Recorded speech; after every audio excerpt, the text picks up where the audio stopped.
Hi, it's Laura at Aquamarine18. Thanks for stopping by my channel today. Welcome or welcome back.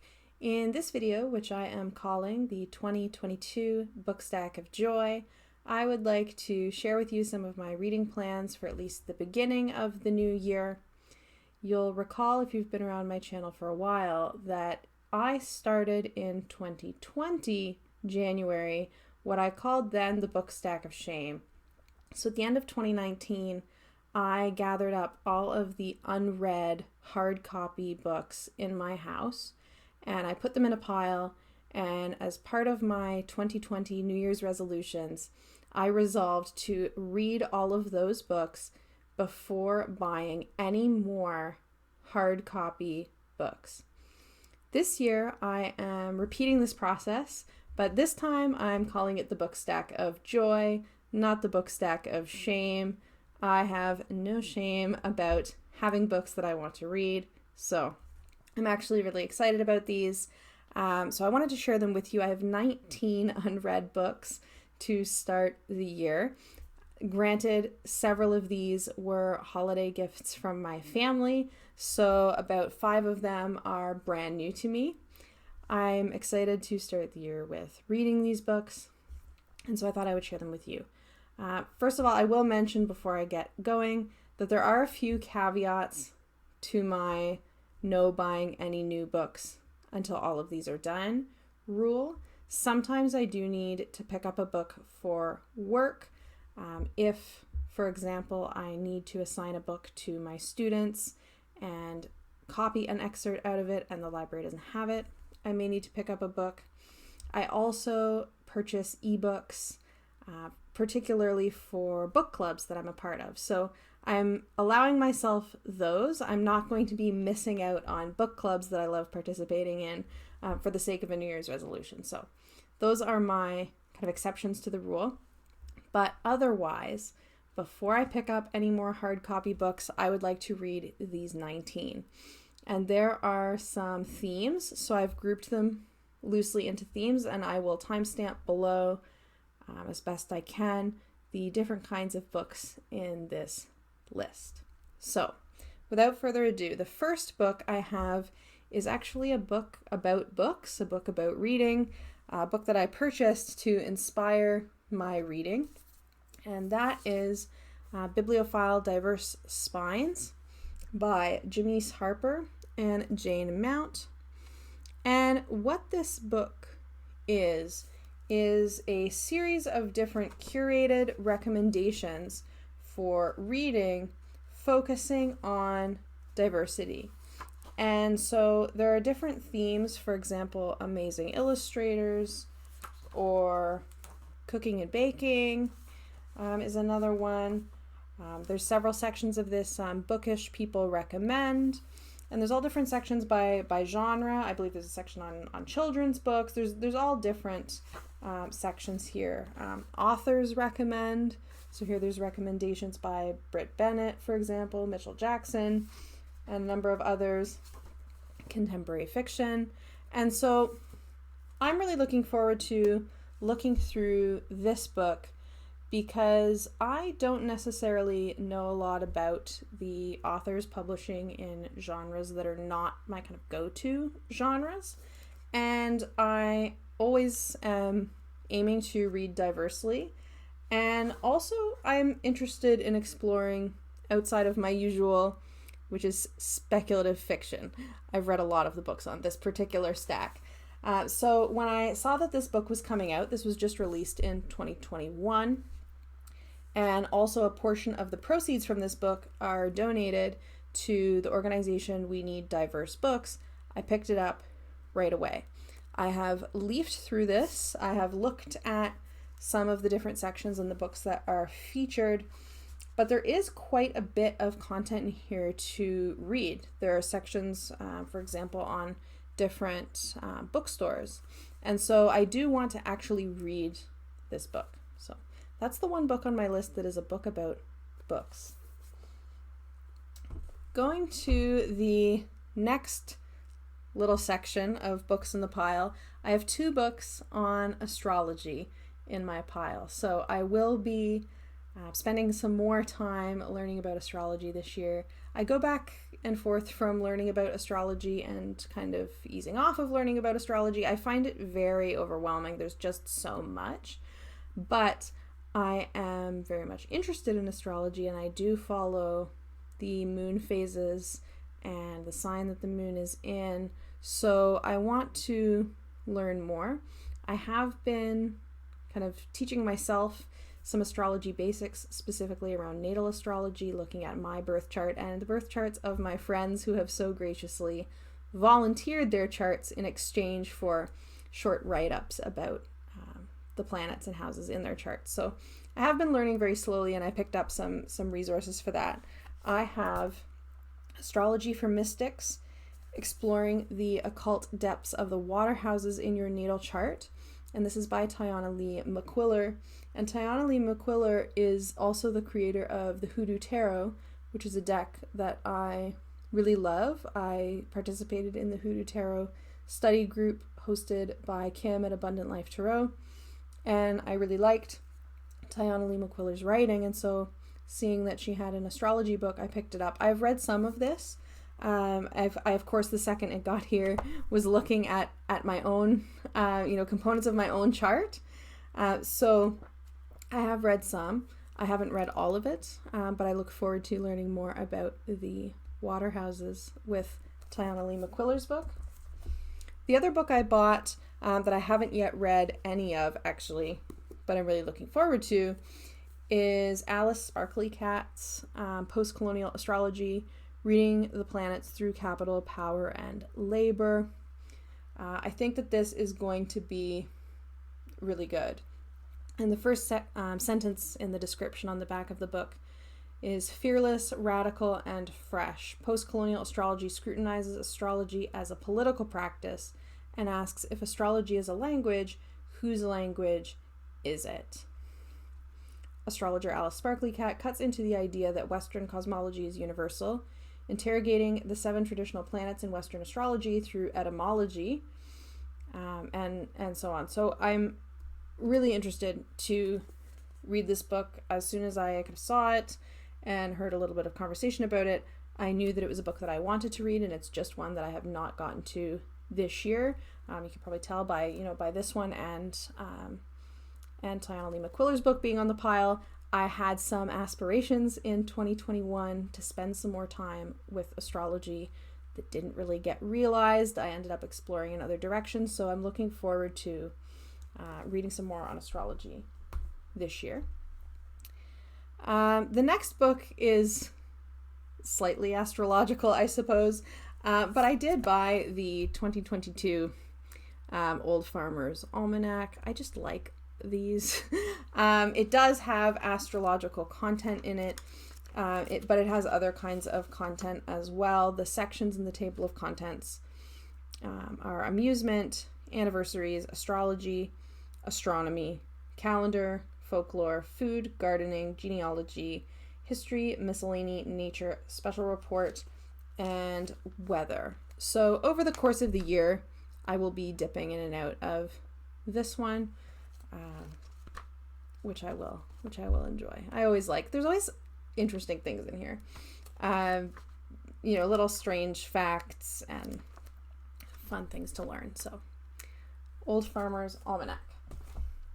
The next section of the books in the pile, which also kind of relates to the Farmer's Almanac in a different way, I think, are the Druidry books. So I have picked up a number of books either about Druidry, which I'm interested in reading as someone who is newly practicing Druidry, but then also some books that are about my local ecology, because learning about our local ecology is part of the first degree or candidate studies in the AODA, which I'm currently completing. I've read quite a few of the books on my list. You're to read 9, I think.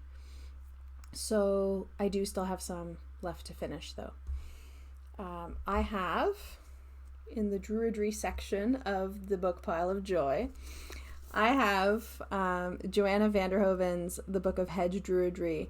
I had mentioned in my December updates video that I just finished reading Joanna Vanderhoven's Pagan Portals book introducing hedge druidry, and so based on that I bought this one, and this one is a lot thicker than any of the Pagan Portals books, which are very short, and this one has a lot more in it. So the sections of this one, part 1 is theory, which includes the druids, the Awen, the gods, the ancestors, the 3 realms, the world tree, and so on. Part 2 is practice, which has to do with altars, ritual space, sacred space, rituals to do with the moon, and holidays, and so on. Part 3 is study, which includes herb lore, Ogham, and spellcraft.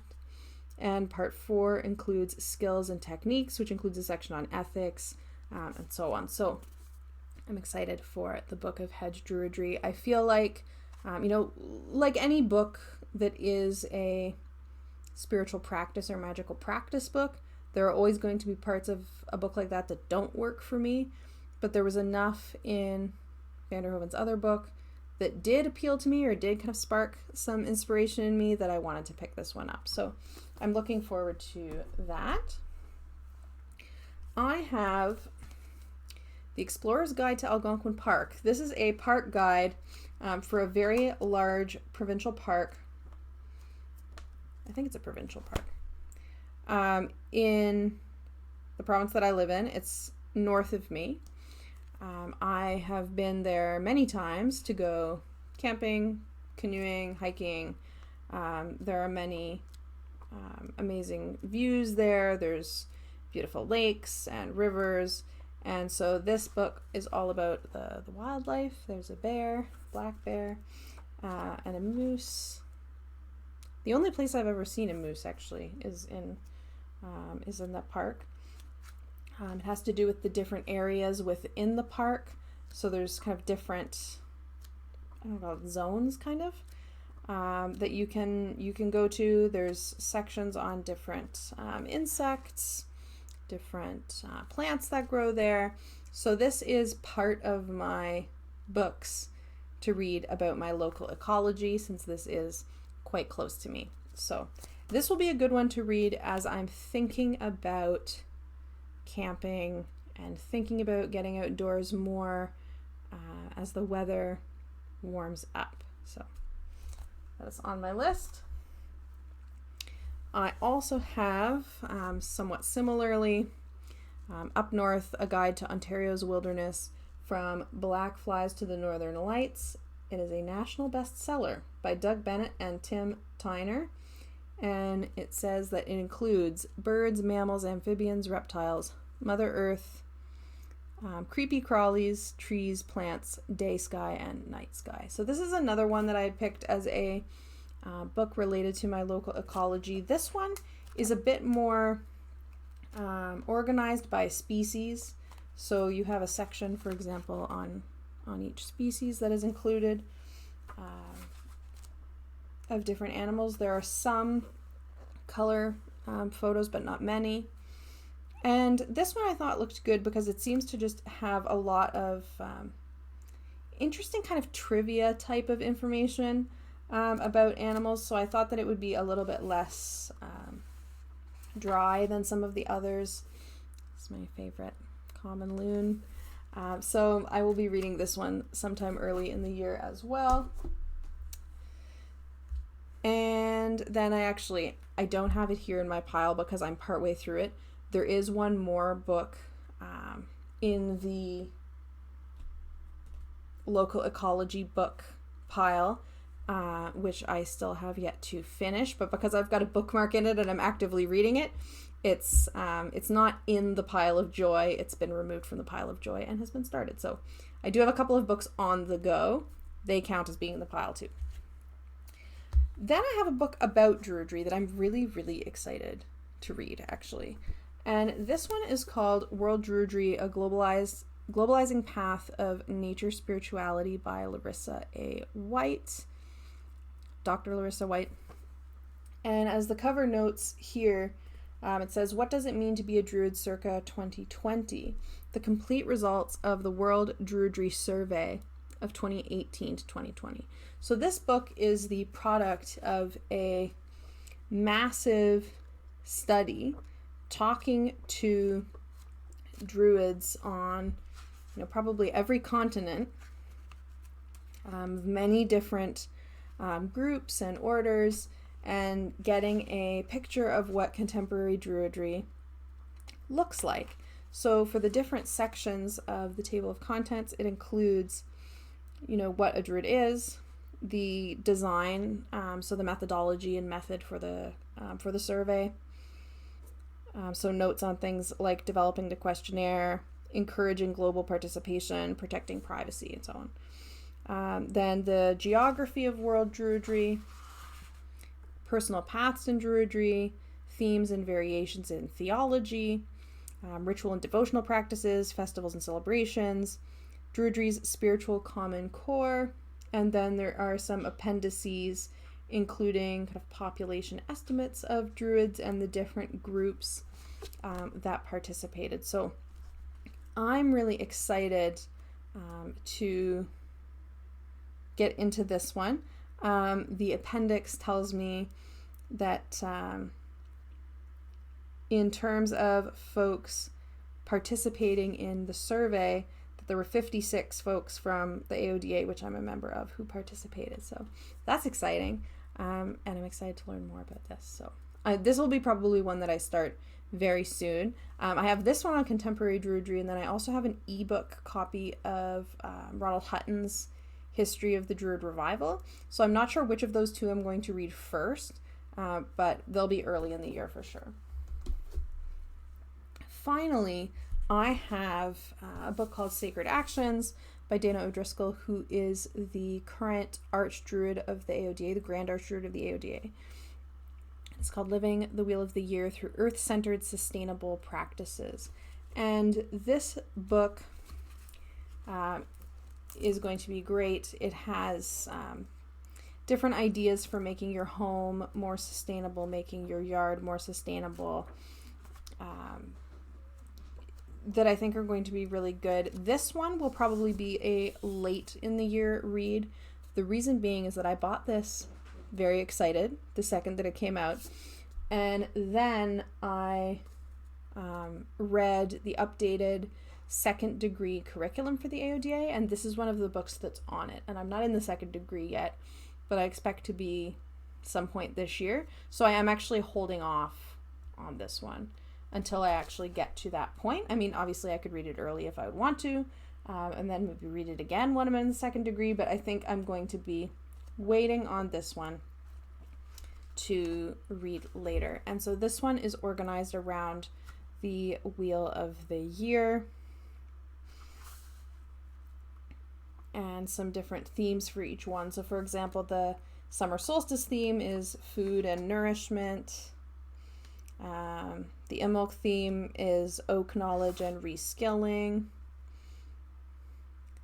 The Lunasa one is landscapes, gardens, and lawn liberation, and so on. So this will be a late in the year read, but I'm looking forward to it.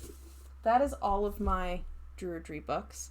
I still have quite a pile here. The rest of this pile is the fiction and also the kind of random nonfiction that is not Druidry or astrology or anything like this, just nonfiction of interest, and some fiction. So the fiction first, I have a book that I picked up for a very specific reason.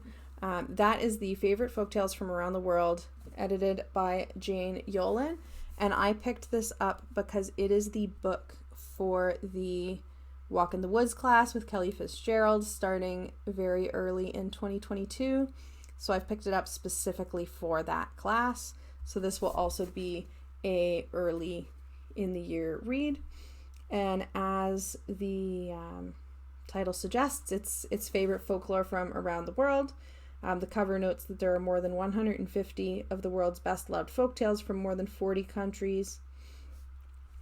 And this book has been around for quite a while. I think this is a 2018 printing, but I think this book is quite a bit older than that, actually.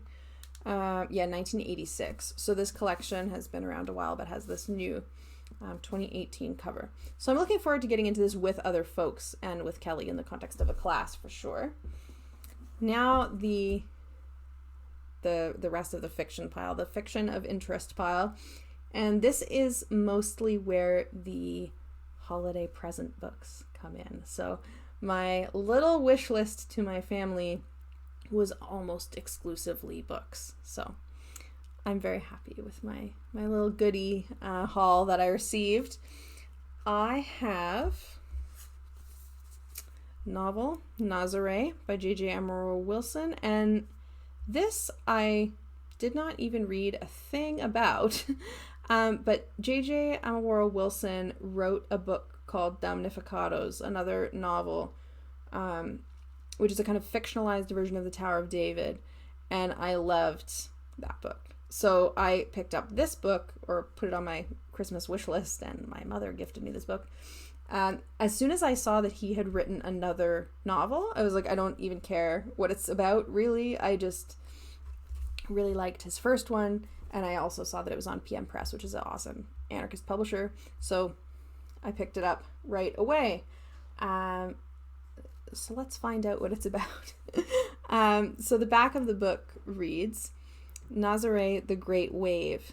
Kin, an orphan scavenger in the fishing village with no name, finds a stranded whale on the beach and tries to return it to the ocean.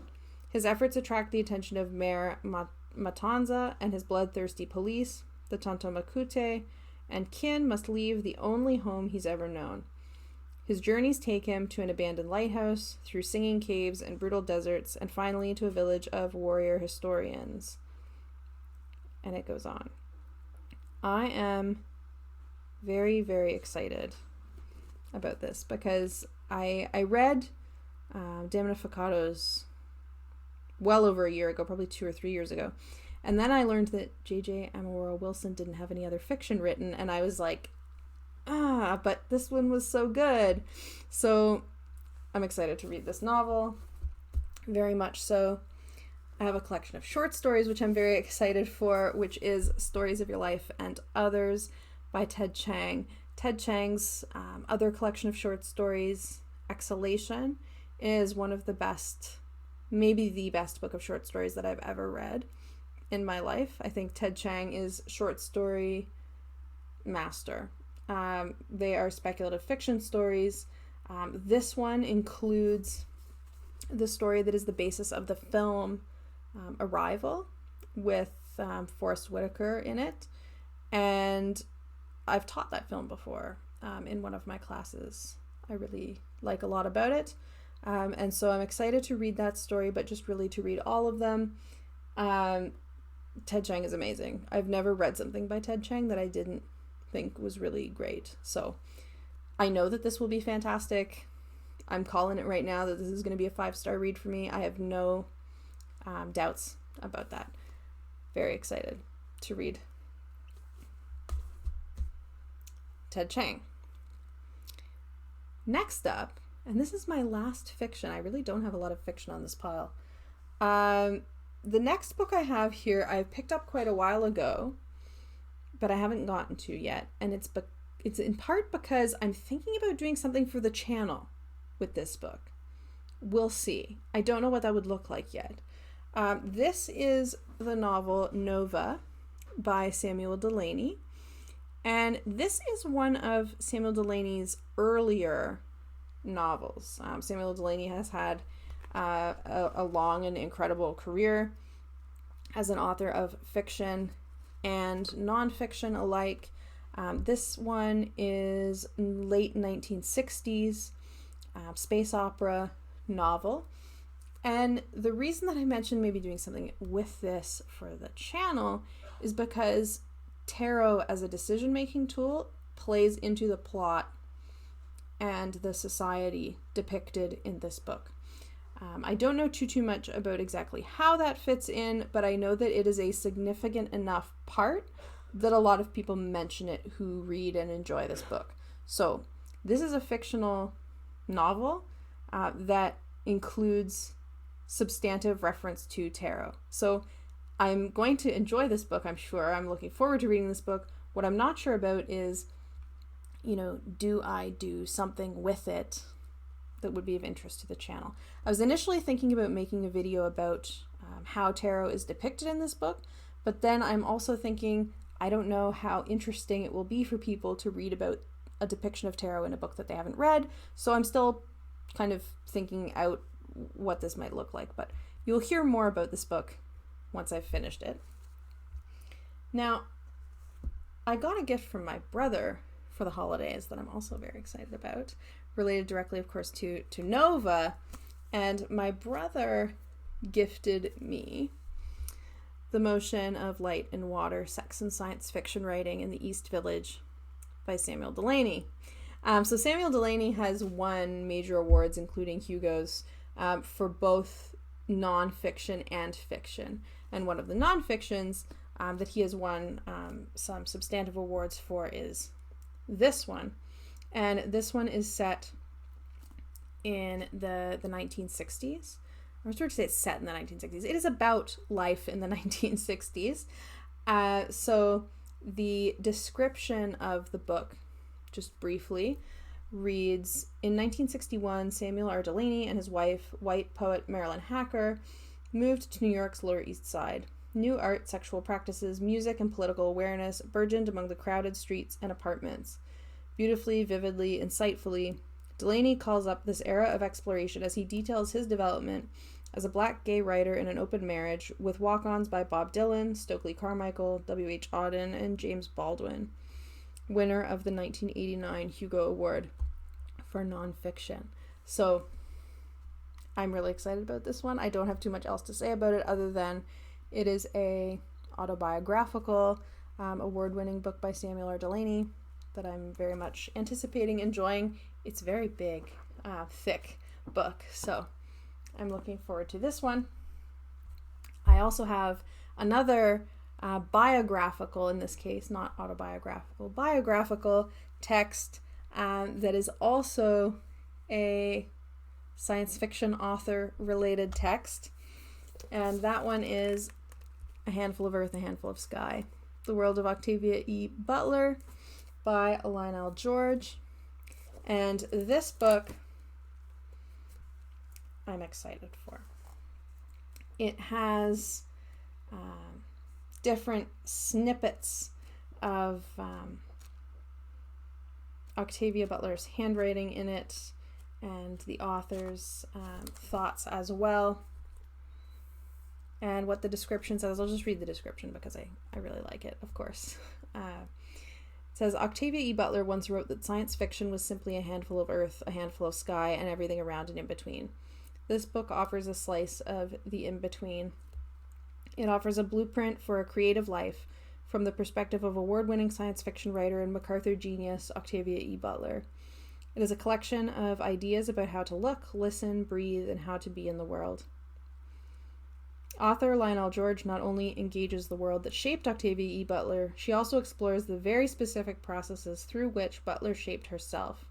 Her unique process of self-making. It's about creating a writer's life with what little you have, hand-me-down books, repurposed diaries, journals, stealing time to write in the middle of the night, making a small check stretch, bit by bit. So, I'm really excited. I'm not sure exactly quite what to expect of this book, actually. I've read almost all of Octavia Butler's fiction at this point. Her novels are some of my favorite novels of all time. Lilith's Brood trilogy especially. So, very much looking forward to this one.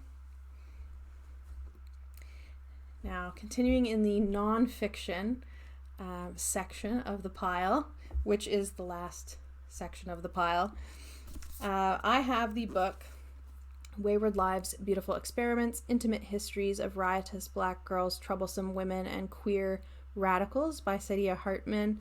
I saw this book in the local bookstore and picked it up. I thought that it looked really, really good. When I saw this book in the bookstore, it was not too long after I had finally gotten around to seeing and watching a conversation that was part of the Under the Blacklight series, which is a series of conversations and videos and interviews and events online, in which Saidiya Hartman was one of the interlocutors, along with N.K. Jemisin, who's my favorite contemporary fantasy author. So I had been familiar with Saidiya Hartman as an author and have read kind of little things, articles, but never one of her several books. And so when the bookstore just had this sitting there on the shelf, I chose to pick it up. And this book focuses on Philadelphia and New York at the beginning of the 20th century. And the beginning of the 20th century is a period that I've done some research and some writing on in my own work. So I'm interested in this one for all kinds of reasons and looking forward to reading it. So I'll share my thoughts, of course, in a monthly update video. I got Robin Wall Kimmerer's Gathering Moss, A Natural and Cultural History of Mosses. I bought this book because I loved Robin Wall Kimmerer's Braiding Sweetgrass a lot. I loved that book. It is a book that I read in the context of a book club. Probably one of my, best book club picks, for sure. Absolute favorite. And so Robin Wall Kimmerer had written another book and I bought it. So this is actually an earlier book than Braiding Sweetgrass, but Braiding Sweetgrass just was the one that I had come across first, so I read that one first, and I'm excited to read this one. And the back of the book notes that it is a beautifully written mix of science and personal reflection that invites readers to explore and learn from the elegantly simple lives of mosses. So very excited to learn about this one.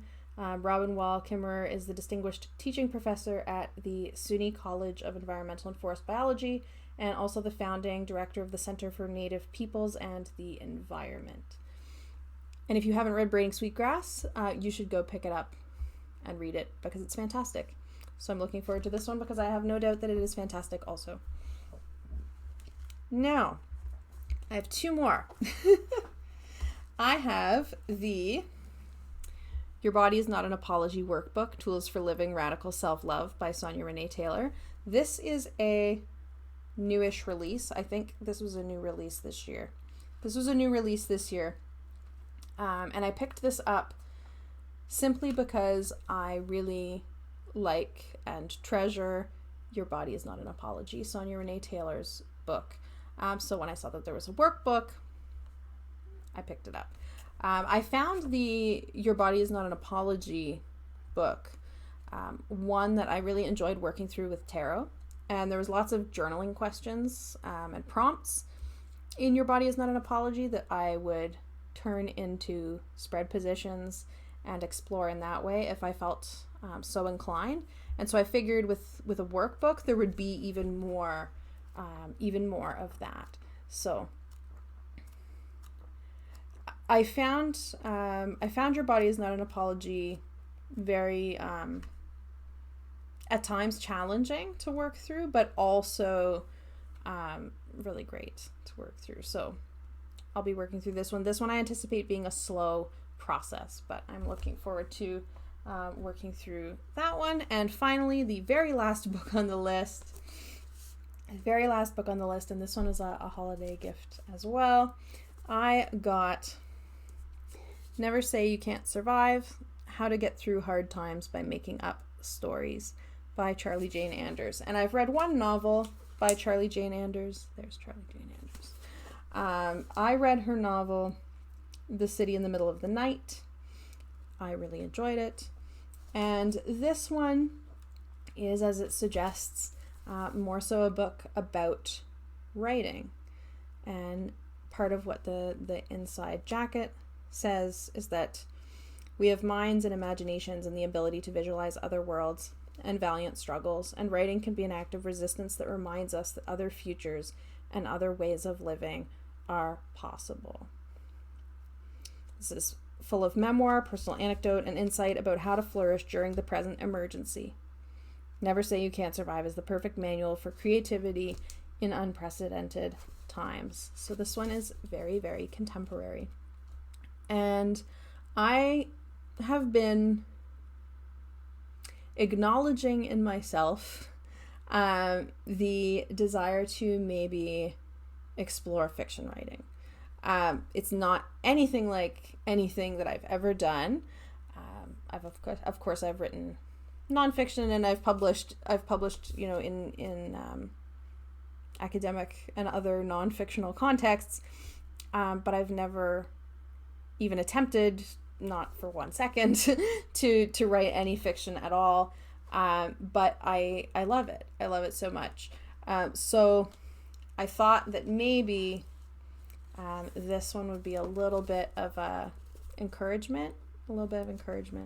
And I love Charlie Jane Andrews' work a lot, so I'm looking forward to reading Never Say You Can't Survive. That is my book stack of joy 2022. So I'm very excited about the stack that I have. There's also the ebook folder of joy, but we don't get into that. So before I buy any more hard copy books, with a few caveats, this is my stack of reading for 2022. Have you read any of these books? If you have, please let me know in the comments what you thought of them, or any of your favorite books on this list.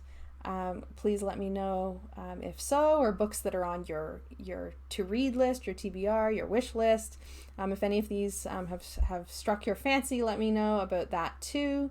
And let me know if you would be interested in a book.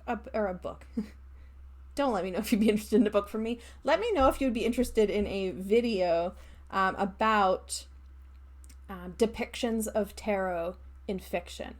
I've thought about doing a couple of these. I've thought about talking about tarot in Carnival, the television show, for example, but I always get hung up with this idea that it wouldn't really be interesting because maybe a lot of you all wouldn't necessarily have watched the show or read the book or whatever it is that I'm talking about. But if you would be interested in my thoughts on tarot in fiction, let me know. And again, let me know what you think of my book stack of joy, and let me know, please, in the comments, what is on your book stack for 2022. I would love to know.